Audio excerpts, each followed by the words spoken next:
This is the story of how a $130 million Ponzi scheme was disguised as mobile farming.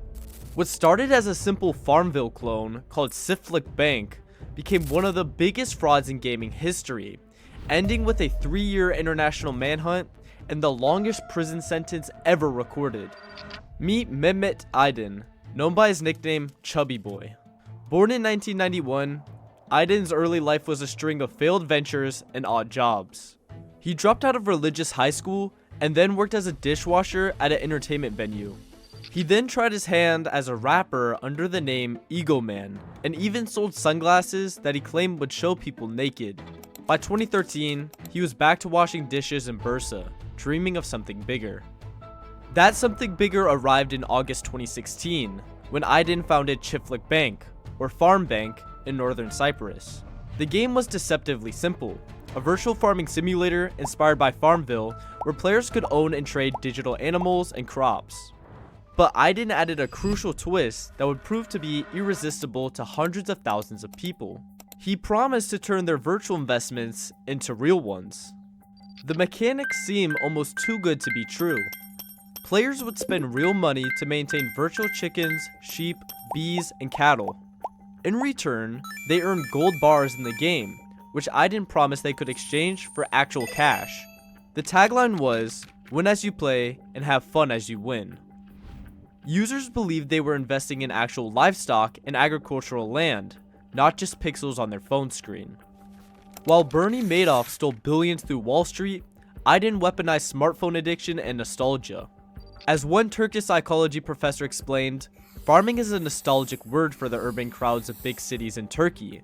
The value of meat competes with gold here, so the idea that you're buying a cow is safe and appealing to people. In a country where meat prices soared and get-rich-quick schemes flourished despite constant warnings, virtual farming felt both familiar and promising. Using the money pouring in from players, Aydin opened an actual farm in Bursa with a capacity for 250 cattle. This gave his virtual promises some legitimacy that was impossible to ignore. But the real update came in 2017, when Farm Bank began opening franchise delis across Turkey. More than 100 Farm Bank delis appeared, selling sausage, cheese, butter, and honey branded with the game's logo, suggesting the products came from the company's livestock. But they didn't. The business model became circular and completely fraudulent. Players received 95% of their earnings in cash and 5% in vouchers to shop at these delis. The delis cost franchisees about $30,000 each to open, feeding more money into Aydin's system while creating the illusion of a legitimate agricultural empire backing the mobile game. Celebrity endorsements added another layer of credibility. Famous Turkish TV actor Mehmet Çevik appeared in advertisements, lending his reputation to what essentially was a digital Ponzi scheme. The marketing exploited national pride and spiritual values, even attempting to associate the platform with Turkey's founder, Mustafa Ataturk. By its peak, FarmBank had attracted over 500,000 users worldwide, 350,000 domestic investors, and another 150,000 abroad. Of these, 132,000 people invested real money, trusting their savings to a former dishwasher's virtual farm. The numbers were staggering. Users poured in approximately $132 million. But like all Ponzi schemes, FarmBank's mathematics were unsustainable. The company could only pay existing investors by attracting new ones. When FarmBank stopped growing, the entire structure began to collapse. By the end of 2017, the Capital Markets Board of Turkey and financial regulators were fielding complaints from users who couldn't access their promised returns. In early 2018, the app stopped accepting new users and halted all payouts. On March 19, 2018, as Turkish authorities announced that FarmBank was officially a scam and launched a criminal investigation, Mehmet Aydın vanished. He fled Turkey with approximately $8.5 million, leaving behind a trail of devastated investors and angry regulators. His wife and several company executives were arrested, but the mastermind himself had disappeared. What followed was a 3-year international manhunt from Uruguay to Brazil to Ukraine that read like a thriller novel. Interpol issued a red notice, placing Aydin on their most wanted list. Victims offered a $350,000 reward for his capture, dead or alive, posting bounty notices in Uruguay and around Kyiv, where he was rumored to be hiding. The former dishwasher was now living lavishly on the run, and he was even spotted in Uruguay driving a Ferrari. The human cost of Aydin's scheme was devastating. Many victims had borrowed money to invest, believing Aydin's promise of guaranteed returns. Hundreds of people lost all their life savings, and many were incredibly leveraged by betting their houses on returns. A farm looked like a safe investment. The case took an unexpected political turn in 2021, when Turkish crime boss Sedat Peker publicly claimed that Aydin had allies within the Turkish government protecting him from capture.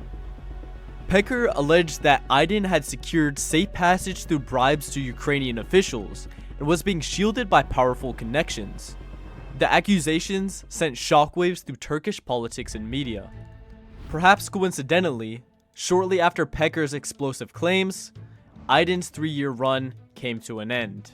On June 30th, 2021, he released a video announcing his intention to surrender, claiming he had been a victim like you, and that malicious people in the company had unfair gains.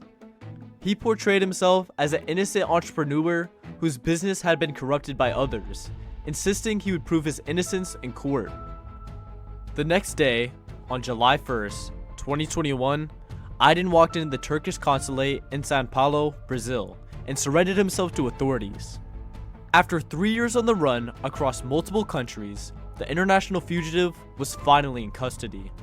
Strangely, the man who had fled with over $8 million returned to Istanbul with just $13 in his wallet. On July 3rd, 2021, Aydin was arrested at Istanbul airport and sent to Maltepe prison to await trial. The legal proceedings that followed were as extraordinary as the crime itself. Prosecutors had to untangle a web of digital transactions, cryptocurrency transfers, and international money movement that spanned multiple countries and involved dozens of accomplices. The trial revealed the true scope of the fraud. Of the $130 million collected from 132,000 people, FarmBank had paid back only $60 million. This meant that victims lost millions of dollars to Aydin's virtual farming fantasy. 48 suspects were indicted, though 20 defendants faced trial in the main case, and 3,762 people were named as official plaintiffs.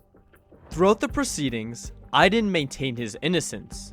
In a bizarre defense of using bank in his company's name, he told the court that one of the meanings of the word bank in the dictionary of the Turkish language is a seat used in parks and gardens. His final plea was simple: I didn't provide the complainants any misleading information. I demand to be acquitted. On February 3rd, 2025, an Istanbul court delivered his verdict. Mehmet Aydın and his brother Fatih, who had been detained in Uruguay, were each sentenced to 45,367 years and 6 months in prison, the longest sentence in Turkish legal history. They were also fined $13.7 million. The charges included theft using electronic data processing systems, establishing a criminal organization, and money laundering. The FarmBank case stands as perhaps the most lucrative app-based fraud ever recorded, demonstrating how easily digital games can be weaponized to exploit human psychology and financial desperation. In an era where App Store fraud and cryptocurrency scams proliferate, this case highlights the vulnerabilities of mobile gaming platforms. From a dishwasher to international fugitive to record-breaking prison sentence, Mehmet Aydın's story is a cautionary tale about the dark side of mobile gaming and the devastating power of well-designed deception. Today, questions remain about where all the stolen money went and whether the thousands of victims will ever see compensation. Mehmet Aydın claimed that Uruguayan authorities seized his Ferrari and yacht, although this has never truly been verified. Moreover, there is a plethora of documentation that shows Aydın personally receiving millions of dollars worth of crypto, but he only showed up to court with $13. I think that money is probably still accessible to Aydin, and he thought he could bribe his way out of the case and then just have the money when the trial ended. But with the sentence he got, that won't be the case. I hope you enjoyed this video, and it would mean the world to me if you liked the video and subscribed. I make videos about everything ranging from cyber criminals to government-backed hackers, all the way into deep web investigations and ethical hacking tutorials. Thank you for watching, and I hope you have a great day.